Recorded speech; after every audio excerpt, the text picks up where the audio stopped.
शुभ नाम हो सर? मेरा नाम है मन्नू कुमार, प्रखंड कृषि पदाधिकारी खगड़िया। जी, आज कार्यालय में किस प्रकार का कार्यक्रम किया गया किसानों के हित के लिए? नेचुरल खेती पर प्रधानमंत्री के द्वारा लाइव टेलीकास्ट दिखाया गया।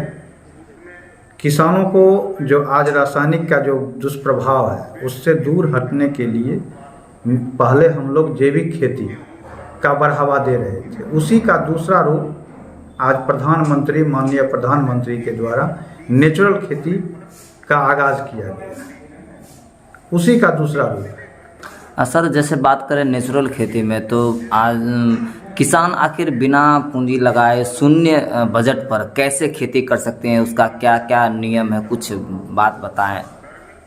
उसका सबसे बड़ा मूल आधार है कि रासायनिक खेती, इंसेक्टिसाइड, पेस्टिसाइड के द्वारा जो किसान कर रहे हैं, जिससे लागत कॉस्ट, क्योंकि वो आयात किया जा रहा है, तो आयातित जितनी भी सामग्री हैं उसका दिनों दिन मूल्य बढ़ते जा रहा है। उत्पादन अस्थिर है, लोग उत्पादन बढ़ाने के लिए उसकी मात्रा बढ़ा रहे हैं, जिसके कारण लागत खर्च उत्पादन के बराबर पहुंच चुका है। किसानों को इस ओर जब तक अपने बजट पर किसान अपना ध्यान नहीं देंगे, उसी का सेकेंड फेज आया कि जैविक खेती की ओर किसान उन्मुख हों, ताकि उनकी लागत कॉस्ट 50% हो और उसकी उपज दूनी हो। आज माननीय प्रधानमंत्री के द्वारा जो नेचुरल खेती, प्राकृतिक खेती का जो आगाज़ किया गया है, इसमें मूल रूप से शून्य लागत और उत्पादन 1.5 गुना से 2 गुना प्रति साल बढ़ते हुए 1.5 से 2 गुना उत्पादन प्राप्त किया जा सकता है। ये नेचुरल खेती, प्राकृतिक खेती का मूल आधार है। बिल्कुल। तो आखिर किसान जैसे शून्य बजट पर जो खेती करेंगे, तो आखिर जो नीचे का जो पायदान है, अपने खेती में कैसे बदलाव करेंगे, क्या क्या उपयोगिता करेंगे, उसके बारे में थोड़ा सा विचार करें, बताएं। उसका मूल उद्देश्य, जब तक किसी भी बाध के अनुकूल जो किसान संगठित नहीं होंगे, क्योंकि आज जो मूल समस्या है, जब हम खेतों पर जाते हैं, किसानों से मिलते हैं, जब बाबू इस खेत में क्या लगाओगे, तो उसकी एक ही भाषा निकलती है कि बगल वाला जो लगाएगा वही हम लगाएंगे। ये मूल समस्या है जी। उस किसानों में लीडर की कमी है, जो वो बस नकल करना जानता है कि बगल वाला क्या कर रहा है।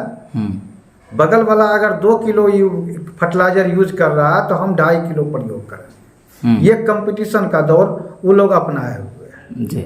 वहाँ पर जब तक संगठित नहीं होंगे, इस बाद में हमको ये फसल की खेती करनी है, एक रूपता, एक फसल की खेती और वैज्ञानिक के द्वारा चयनित, क्योंकि यहाँ अल्टरनेट एक ही फसल यहाँ मक्का लेते जा रहे हैं तो उत्पादन घटना शुरू हो गया है। फसल चक्र अगर अपनाएंगे, फसल उसमें चेंज होगा तो उत्पादन स्वाभाविक है उसमें बढ़ेगा।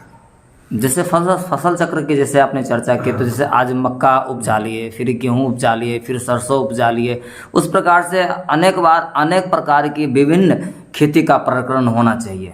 हाँ, खेती का चक्र जो है, एक फसल तो मुख्य रूप से दलहनी का पूरे साल में किसी न किसी रूप से 3 साल में तो जरूर, प्रति साल अगर चेंज कर लेते हैं, जिस साल मक्के लगाए तो अगले साल हम उसमें दलहन लगावें, लेकिन 3 साल में कम से कम कृषकों को एक बार दलहनी फसल का प्रयोग लगाना चाहिए मिट्टी में जी, ताकि और हाँ, फसल चक्र हमेशा चेंज होनी चाहिए।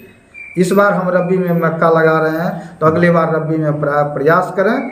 आज हर बार मक्का का प्रयोग करने के कारण आज जो कीट वर्मीवार्म जो है, आज उसकी देन है। तो इसलिए इस चीज को फसल चक्र किसान की जागरूकता है, जो हमको वहाँ दिखाई। यहाँ सबसे बड़ी समस्या हमने देखा है कि बजट किसानों के पास नहीं है, क्योंकि थोड़ा थोड़ा वो खर्च करते हैं और उनको दिखाई देता है कि 5 मन का कट्ठा हमने मक्का उत्पादन करके ढेरी जमा कर लिया। लेकिन जब दोनों का कंपैरिजन किया जाएगा, उसके लागत कॉस्ट को जोड़ा जाएगा, तो वहाँ पर जो है, जब संगठित किसान 25-50 का ग्रुप किसान एक समाज का बनेंगे और वो जब अपनाएंगे तभी नेचुरल खेती अपना सकते हैं। अकेले जो बड़े किसान हैं, 5 बीघा, 3 बीघा, 4 बीघा, छोटे किसानों के लिए ये बहुत ही वरदान है जिनके पास 10 कट्ठा 1 एकड़ है, उसके लिए कितना मूल वरदान है कि सभी आजकल जानवर रख रहे हैं। लेकिन उसमें एक जानवर वो अगर गाय आज के डेट में लग कहते हैं फ्रीजियन हम रखेंगे, हमको 20 लीटर 30 लीटर दूध करेगी तो हमको फायदा होगा, तो उसकी लागत कॉस्ट। और एक मान लिया हरियाणवी गाय को, हम इंडियन गाय को अगर देसी गाय को रखते हैं तो वो भी आज के डेट में 20 लीटर दूध करती है, 15 से 20 लीटर दूध करती है। कैसे सर?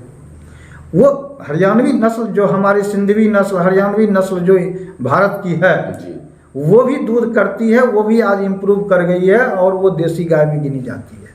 हरियाणवी हाँ। सिंधी जो बात हाँ। कर रहे हैं। तो वो आज हमारी देसी गाय में गिनती आती है। उस गाय को अगर एक किसान जिसके पास 10 कट्ठा 1 बीघा खेत है, अगर एक गाय को अगर वो अपना लेता है तो उसको मान लीजिए अपना शुद्ध दूध के अलावा कुछ उससे आमदनी, गाय के मेंटेनेंस के लिए उसको आमदनी भी प्राप्त हो जाएगा। 15 लीटर 16 लीटर दूध हो रहा है, एक टाइम का दूध अगर बेच देता है तो उससे उसका गाय का मेंटेनेंस हो जाएगा और एक टाइम का वो अपने स्वास्थ्य के लिए, परिवार के लिए भी रख सकता है। और उसके गौमूत्र से और उसके गोबर से 1 बीघा खेती आराम से किया जा सकता है। आराम से 1 बीघा खेती तो आराम से किया जा सकता है। आराम से मतलब खुशी से और बेहतर ढंग से किया जा सकता है। आज उसके गोबर को मान लीजिए, मक्का जो आजकल हम जो देख रहे हैं देसी पद्धति ग्राम स्तर पर खगड़िया में, जो हम ग्राम में घुसते हैं तो जल जमाव के कारण लेट हो रहा है। तो लेट हो रहा है तो हम किसान की जागरूकता वहाँ देखें कि वो जो है सो माने बांस का जो है खुट्टा गाड़ करके और उसमें बीज गिरा रहे हैं। उसी में अगर देसी गाय का गोबर को अगर मिला करके रात भर छोड़ करके और सवेरे में उसको गिरा दिया जाए तो वो कई गुना वो डेवलप करेगा, विकास करेगा, ग्रोथ करेगा। तो ये ज्ञान वहां तक पहुंचाने की आवश्यकता है। समझिए, तो उस चीज को उसके रूप में हमारे कृषि विभाग में आत्मा मुख्य रूप से जो हमारे प्रसार का अंग है, उसके तहत हमारे एटीएम बीटीएम हमारे प्रखंड तकनीकी अधिकारी हैं और एटीएम हमारे सहायक प्रखंड तकनीकी पदाधिकारी हैं, जो क्षेत्र में विभिन्न प्रकार के आत्मा के द्वारा कार्यक्रम करके किसानों को जागरूक करने का प्रयास कर रहे हैं। उसमें मूल रूप से हमारी जैविक खेती और आज के डेट में एक नया अध्याय देश के लिए और खगड़िया के लिए जुड़ा है कि नेचुरल खेती की ओर हमारे किसानों को हमारी आत्मा जो है इस पर अग्रसर होगी। धन्यवाद।